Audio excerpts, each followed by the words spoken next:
Okay, so he caught 300 foxes, and he took torches. And you can a little speculation, you can imagine the people around him saying, what in the world is he up to? This hasn't been done before. Okay, it's very innovative, very creative, kind of interesting. He took torches, and he turned them tail to tail, the foxes, and put a torch between each pair of tails. And when he had set fire to the torches, for some reason at this point the fox is motivated to run. He let the foxes go into the standing grain of the Philistines and set fire to the stacked grain and the standing grain, as well as the olive orchards. Now, this is an amazing, crazy event. You can even picture it. And it was a whole process. How long does it take to take two foxes and somehow attach their tails together with a torch, light them, and let them go? Wild. Verse 6, we're reading through verse 8 right now. Then the Philistines said, "Who has done this?"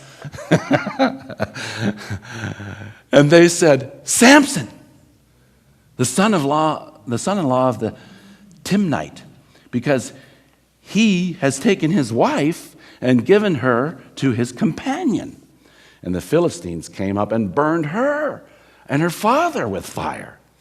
If Samson's going to burn our grain, we will burn them to death with fire as well.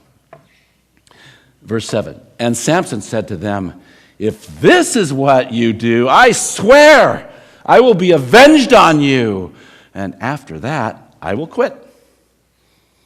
And he struck them hip and thigh. This is some sort of Hebrew idiom. We don't even know what it means, but it seems like it means he whacked them really good. I don't think he killed them. He just whacked them. He hit them hard, knocked them over. He's the strong man, right? He hits them hip and thigh with a great blow and went down and stayed in the cleft of the rock at Etam. This is actually a setup for what's going to happen next. But let's pause here, and I'm going to ask the question, so what are we going to make from this? And, bear with me. I think these are some things we can think about related to these first 8 verses. First of all, take creative, assertive action. We've been talking about this book is presenting how are we going to change our lives? How are we going to break the cycle of our own defeat?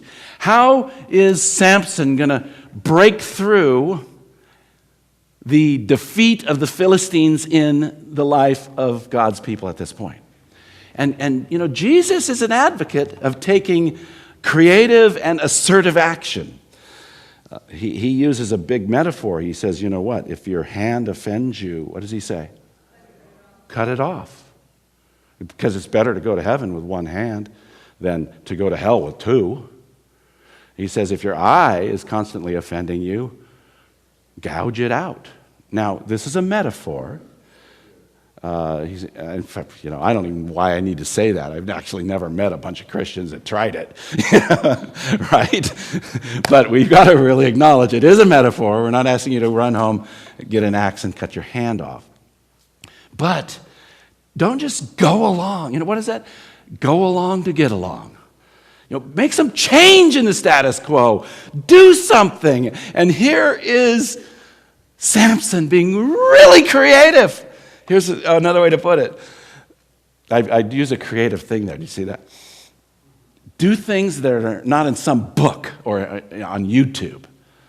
I like to do auto mechanics. Very good advice on changing difficult parts.